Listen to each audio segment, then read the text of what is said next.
Jeannot, dis-moi réellement qu'est-ce qui ne va pas. Bernard, c'est ma femme. Qu'est-ce qui se passe avec elle? Elle me rend la vie très difficile, elle n'a aucun respect pour moi, elle ne veut rien faire dans cette maison, je suis obligé de tout faire.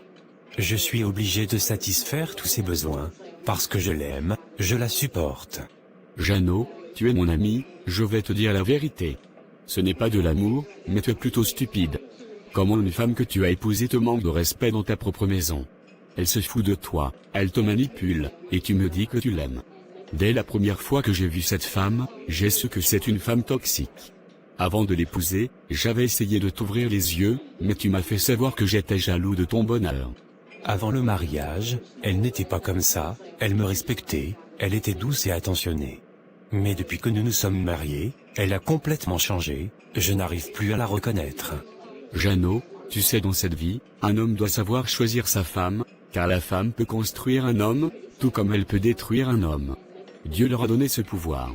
Elle peut te prendre de zéro pour t'emmener au sommet, tout comme elle peut te prendre du sommet pour t'emmener à zéro. Regarde-toi Jeannot, tu as fait des longues études, tu avais une belle carrière, des grands projets, mais depuis que cette femme est rentrée dans ta vie, je ne te reconnais plus. Tu n'avances plus, au contraire tu régresses. Tes affaires qui marchaient avant, elles ne marchent plus. Tu es obligé de t'endetter pour maintenir ton entreprise, tu as même vendu certaines de tes parcelles pour couvrir certaines de tes dettes. Tu crois si réellement, tu avais une bonne femme, tout ceci serait arrivé? Elle allait te soutenir, se battre à tes côtés, apporter quelque chose à la maison, fructifier vos revenus, elle allait encore multiplier ce que tu avais avant. Mais regarde-toi comment tu étais avant, et comment tu es aujourd'hui. Jeannot, si tu ne prends pas tes responsabilités, tu risques de tout perdre, et de mourir très tôt. Tu es un homme, ne laisse pas la femme te monter dessus, dans le mariage c'est toi qui es le chef de famille, ta femme est une aide, elle est une partenaire de vie. C'est à toi de prendre des décisions en la consultant d'abord, ce n'est pas à elle de t'imposer des choses. Je comprends tout ceci, mais je ne sais plus quoi faire. C'est très simple, divorcer, chasse-la de ta maison. Puisque vous avez opté pour le régime de séparation de biens, donc tu ne perdras rien. Je ne veux pas divorcer, car je l'aime vraiment. Si tu ne veux pas divorcer, alors prends une seconde femme. Lorsqu'elle saura qu'elle a une rivale, et qu'elles sont deux désormais, elle va changer de comportement. Car médicament de femme c'est femme. Tu sais, la polygamie ne fait pas partie de mes valeurs, je ne veux pas prendre une seconde femme. Alors trouve-toi une maîtresse qui va bien prendre soin de toi. Non, je ne veux pas tromper ma femme. L'infidélité ne fait pas partie de mes principes. Alors qu'est-ce que tu veux? Je veux qu'elle change, je veux qu'elle redevienne comme elle était avant. Je l'aime vraiment Bernard. La bouteille qu'elle t'a mise dedans, c'est une très bonne bouteille. Tu as besoin d'être délivré Jeannot. Elle ne m'a rien fait, je l'aime c'est tout. Si tu ne peux pas m'aider, laissons tomber. Mais je veux t'aider, je t'ai proposé des solutions. Non, je ne veux pas de tes solutions. D'accord, fais comme tu veux. D'accord. Qu'est-ce qui ne va pas dans ton mariage? Tout va bien maman, il n'y a pas de problème.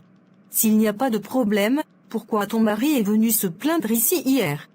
Qu'est-ce qu'il est venu te raconter encore celui-là? C'est ton mari que tu traites de celui-là. Écoute-moi, si tu es fatigué du mariage, libère la vie de ce monsieur. Mais sache que ce n'est pas chez moi ici tu viendras, s'il décide de te mettre dehors. Il ne peut jamais me mettre dehors, il faut dire on va se mettre dehors. Cette maison nous appartient.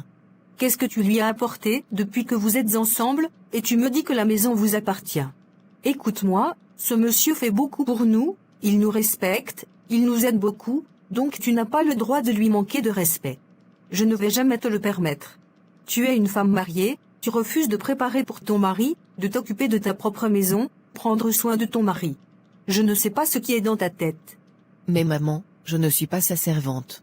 Quand je parle, tu te tais. Ton impolitesse, ce n'est pas avec moi. Donc tu vis chez le monsieur, il fait tout pour toi, il prend soin de toi, il te cherche du travail, tu refuses de travailler, il t'ouvre des boutiques pour pouvoir être indépendante, tu dilapides cet argent. Malgré cela, il ne se fâche pas, il continue toujours à te donner de l'argent, il t'achète tout ce que tu lui demandes. Je ne sais pas qu'est-ce qu'un homme doit faire alors, pour rendre une femme heureuse. Il me dit même qu'au lit, tu le refuses. Donc il t'a dit tout ça. Comment il peut te raconter tout ça? Il va m'entendre celui-là. Mais, est-ce qu'il a menti? Si tu vas t'en prendre à lui, c'est moi-même qui viendrai t'enlever dans ce foyer. Tu ne mérites pas cet homme. Un homme aussi bon, attentionné, et gentil comme lui, regarde comment tu le traites. Vous les jeunes filles de maintenant, apparemment vous n'aimez pas les hommes qui sont gentils et attentionnés avec vous. Vous aimez les hommes qui vous font souffrir, et qui vous maltraitent. Mais sache que, si tu perds cet homme, tu ne rentreras pas dans ma maison ici. Tu sais combien de femmes aujourd'hui, qui prient pour avoir un bon mari comme Jeannot, tu sais combien de femmes seront prêtes à reprendre ta place? Ne te réveille pas, ne change pas ton sale comportement, un jour tu vas te réveiller de ton sommeil, il a épousé une autre femme. Continue à écouter ces coachs et influenceuses des réseaux sociaux, ne prends pas soin de ton mari, fais ce que tu veux. J'ai fait 40 ans de mariage avec ton père, avant qu'il ne décède.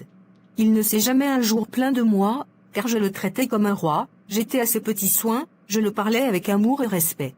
Je faisais des activités pour pouvoir le soutenir à la maison.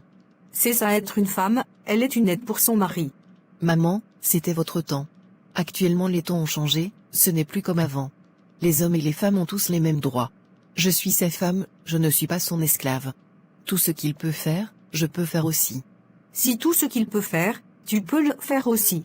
Alors, je lui dirai de ne plus prendre en charge les dépenses de la maison, de ne plus s'occuper de toi, comme tu peux faire ce qu'il fait, tu vas désormais t'occuper de tout.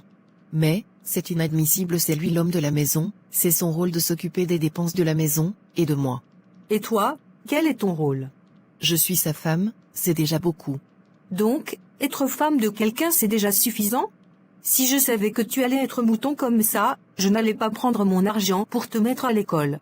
Si tu étais une femme intelligente, tu aurais pu te servir de ton mari pour faire beaucoup de choses qui allaient vous aider dans votre mariage. Mais, le pauvre monsieur, il est le seul à tout faire, et malgré qu'il fait tout, on ne reconnaît pas ses efforts. Mais comme je te l'ai dit, si tu perds ce foyer, ce n'est pas chez moi tu vas venir.